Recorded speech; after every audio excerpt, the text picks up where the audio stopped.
திருவோணம் புதிய தாலுகாவை முதலமைச்சர் மு.க.ஸ்டாலின் காணொலி காட்சி மூலம் தொடங்கி வைத்தார்.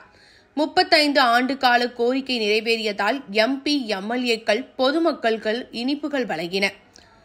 தஞ்சை மாவட்டம் திருவோணம் பகுதியைச் சேர்ந்த பொதுமக்கள் வருவாய்த்துறை சம்பந்தமான சான்றுகள் மற்றும் பிற சேவைகளை அலைச்சலின்றி எளிதில் பெறும் வகையில் திருவோணத்தை தலைமையிடமாக கொண்டு புதிய தாலுகா அமைத்து தர வேண்டும் என்று கடந்த 35 ஆண்டுகளாக அரசியல் கட்சியினர் மற்றும் பல்வேறு அமைப்பினர் தொடர்ந்து அரசுக்கு கோரிக்கை விடுத்து வந்தனர்.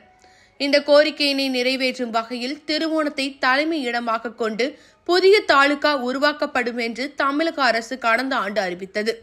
இதனை அடுத்து மயிலாடுதுறையில் நேற்று நடைபெற்ற அரசு நிகழ்ச்சியில் தமிழ்நாடு முதலமைச்சர் மு.க.ஸ்டாலினின் புதிதாக உருவாக்கப்பட்ட திருவோணம் தாலுகாவை காணொலி காட்சி வாயிலாக தொடங்கி வைத்தார்.